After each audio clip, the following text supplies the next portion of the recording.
In medieval England, when tax collectors arrived at a peasant's home, they didn't just count the people, they counted the animals sleeping in the beds, because in a typical 13th century household, the family cow wasn't just livestock. She was quite literally a bedfellow, sharing the same straw mattress as the children, generating heat that meant the difference between life and death on winter nights when temperatures inside homes could drop below freezing. This wasn't poverty. This was survival engineering that we've completely forgotten existed. For over 5,000 years of human civilization, sharing your bed with farm animals wasn't just normal, it was so universal that homes were specifically designed for it. Medieval houses had one large room called the hall, where humans slept on one side and animals on the other, with no wall between them, just a slight change in floor level called a byre end. Archaeological excavations of Viking longhouses show sleeping platforms built directly above cattle stalls, designed so rising animal heat would warm the humans above, while medieval German houses called Wohnstallhaus literally translates to living stable house. One building, one room, everyone together. Before we dive into this forgotten history of interspecies cohabitation that shaped human survival for millennia, make sure you're subscribed with notifications on. We're uncovering the most bizarre and misunderstood practices of ancient life every week, and trust me, after learning why your ancestors spooned with sheep and cuddled with cows, you'll never look at historical poverty the same way again. Hit that subscribe button now because this story reveals survival strategies that could literally save your life if modern heating ever fails. The practice was so common it shaped our language. The word husband comes from Old Norse husbandi, meaning housebound or dwelling owner, but specifically referred to the master of a household that included both humans and animals under one roof. When medieval documents mention a family, they meant everyone who slept under that roof: parents, children, servants, and crucially, the milk cow, the pigs, the chickens, and the sheep. The animals weren't just property. They were quite literally family members who happened to have 4 legs, and their position in the sleeping arrangement was as carefully considered as any humans. The primary reason was brutally simple. Heat equals survival. A single cow generates about 1,000 watts of heat continuously, equivalent to a modern space heater running on high, and doesn't require chopped wood, coal, or any fuel that costs money. In medieval Europe, where winter temperatures regularly dropped to -20°C, and homes were essentially wooden boxes with no insulation, that cow was a biological furnace that never turned off. Peasants would position their animals strategically: cows and horses, the highest heat generators, closest to where the children slept, pigs in the middle as moderate heat sources, and chickens in baskets hung from the rafters to create an upper layer of warm air. But heat was only part of the equation. The animals also provided critical humidity that prevented respiratory infections in the dry winter air. Modern studies of traditional Mongolian yurts, where families still sleep with their animals, show that the moisture from animal breath maintains humidity at 40–50%, the optimal range for human respiratory health. Medieval peasants didn't understand the science, but they knew families who slept with their animals got sick less often than those who didn't. The animals were literally breathing life into the household, creating a microclimate that protected everyone from the bitter, dry winter air that could kill just as surely as the cold. The arrangement also served as a security system, more sophisticated than anything we had until electronic alarms. Geese, which many families kept in the house, are better than guard dogs. They're territorial, aggressive to strangers, and make an unholy racket when disturbed. The famous Capitoline geese that saved Rome from Gallic invasion in 390 BC weren't an anomaly. They were following the same instinct that made them perfect bedroom guardians for medieval peasants. Thieves might sneak past a sleeping human, but try tiptoeing around an irritable gander at 2 a.m. and see how far you get before the entire household, human and animal, is awake and armed with farming implements. The economic reasoning was equally critical. These animals represented the family's entire wealth, sometimes several years' worth of labor invested in a single cow or horse. Leaving them outside meant risking theft, wolf attacks, or death from cold.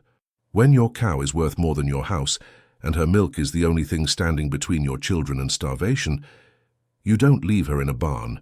You tuck her in next to your kids, where you can monitor her breathing, check for signs of illness, and ensure no one steals your primary source of survival.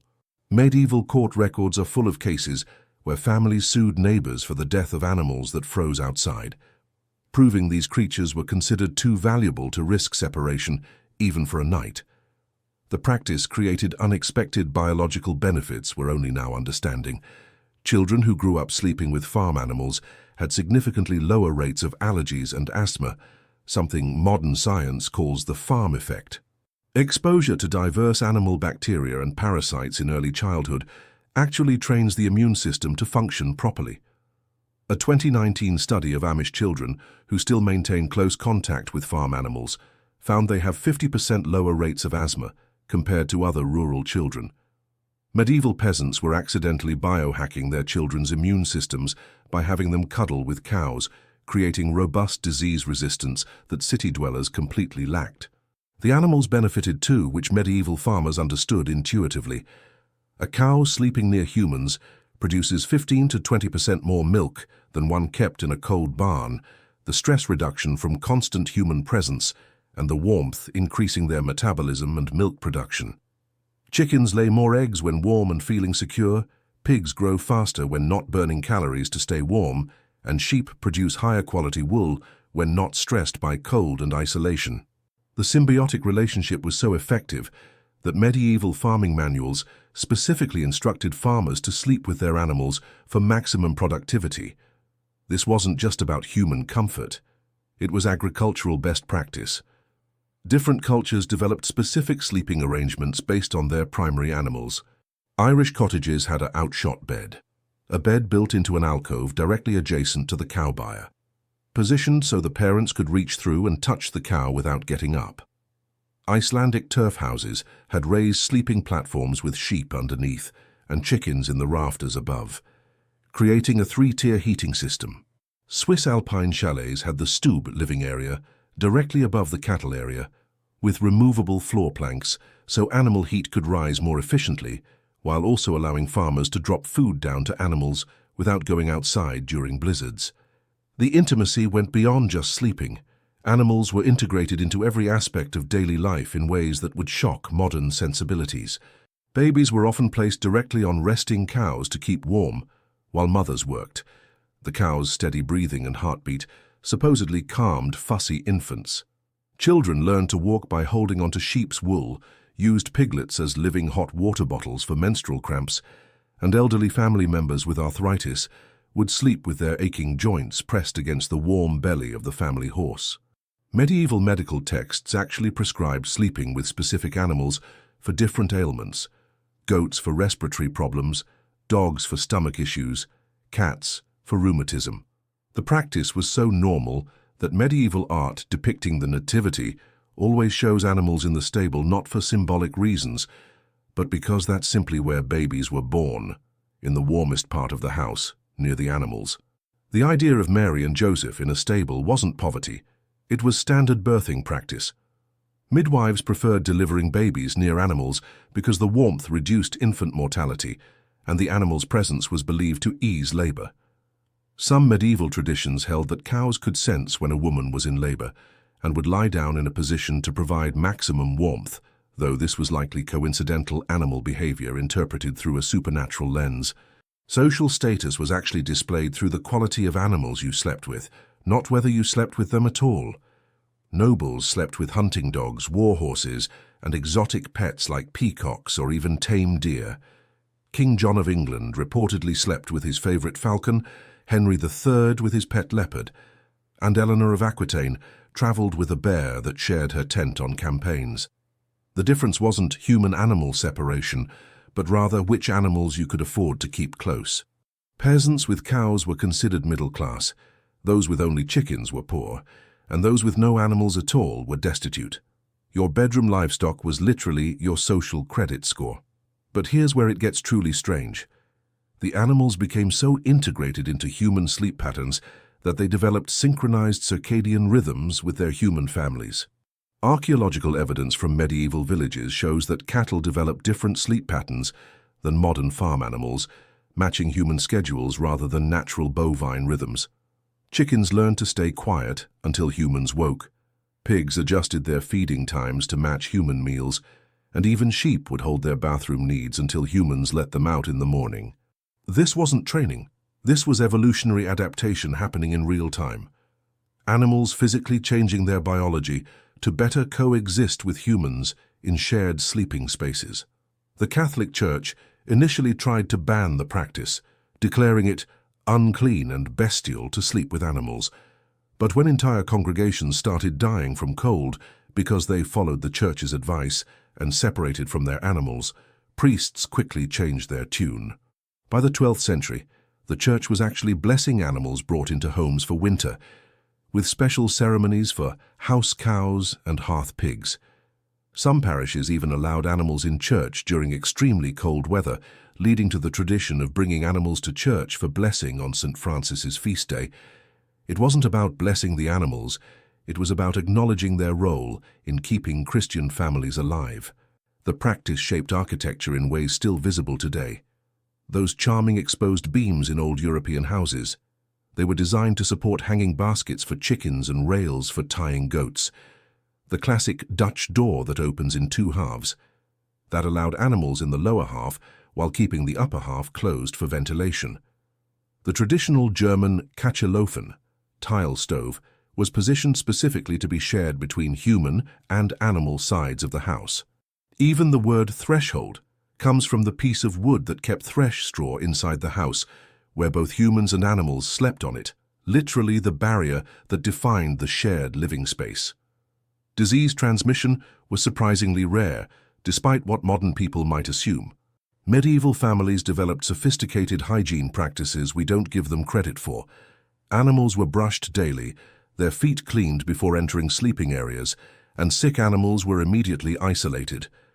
The straw bedding was changed regularly and often mixed with herbs like lavender, rosemary, and wormwood that we now know have antimicrobial properties. Families that didn't maintain these standards didn't survive long enough to pass on their practices, creating evolutionary pressure for cleanliness that modern industrial farming has actually abandoned. The economic efficiency was staggering. A medieval family's heating bill was essentially zero, while their animals provided heat, security, fertilizer, transportation, clothing material, and food. Compare that to modern life, where we pay separately for heating, security systems, pets, and food, all while creating massive carbon footprints. A medieval peasant family's entire carbon footprint was negative. Their animals sequestered more carbon in soil through manure than the family produced. They were accidentally living the sustainable lifestyle that modern environmentalists are desperately trying to recreate, except they did it while literally sleeping with their solutions. The psychological benefits were equally profound. Children who grew up sleeping near animals showed lower rates of anxiety and depression, better emotional regulation, and stronger empathy, traits that medieval society depended on for survival. The constant presence of animals provided what psychologists now call co-regulation, the nervous system calming that occurs when breathing synchronizes with another living being. Medieval peasants were getting the equivalent of modern emotional support animals, except their support animals also provided milk, eggs, and heat. It was mental health care that paid for itself. The end of this practice came suddenly with the Industrial Revolution and Victorian concepts of propriety. Between 1750 and 1850, laws across Europe began forbidding animals in human living spaces, supposedly for health reasons, but really about class distinction. The wealthy wanted to separate themselves from dirty peasants who slept with animals, creating the modern notion that human-animal separation equals civilization. But mortality rates actually increased when families were forced to separate from their animals. Winter deaths spiked, respiratory infections soared, and the mental health crisis we now associate with industrialization began exactly when humans stopped sleeping with animals. Some cultures never stopped. Traditional Mongolian herders still sleep with baby animals. Sami reindeer herders in Scandinavia share shelter with their herds, and certain alpine communities maintained the practice into the 1960s. These populations show remarkably lower rates of allergies, autoimmune disorders, and anxiety compared to urbanized populations. They also maintain sophisticated ecological knowledge that disappeared elsewhere when humans separated from animals. They can predict weather changes by their animals' sleeping positions, detect earthquakes hours before they happen through animal behavior, and identify illness in family members by how animals react to them. Modern science is actually validating what medieval peasants knew instinctively. We need animals for more than just food or companionship. Studies show that children who sleep near pets have stronger immune systems. Elderly people with bedroom animals live longer, and everyone sleeps better with the sound of another creature breathing nearby. The modern emotional support animal movement is just rediscovering what every medieval peasant knew.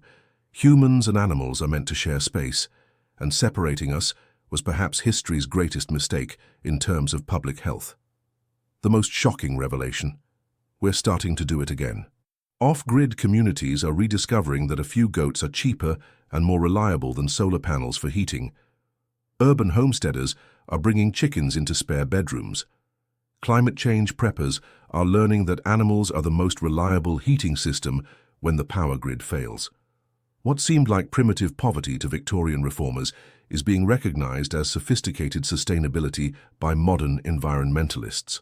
The only difference is we now call it permaculture, or integrated farming, instead of just how everyone used to live. So the next time you see a medieval painting with animals and humans in the same room, remember, that wasn't artistic license or poverty.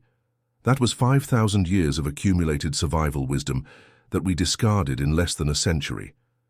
Your ancestors didn't sleep with animals because they were poor. They did it because they were smart. They understood something we're only beginning to rediscover. The boundary between human and animal is artificial, and crossing it might be essential for both species' survival. The farm animals in those beds weren't pets or livestock. They were family members who happened to have hooves. And maybe, just maybe, we were all better off when the family bed was big enough for everyone, regardless of species. Because when the next ice age comes, or when the power grid finally fails, the families who survive won't be the ones with the best technology. They'll be the ones who remember why great-grandma slept with goats.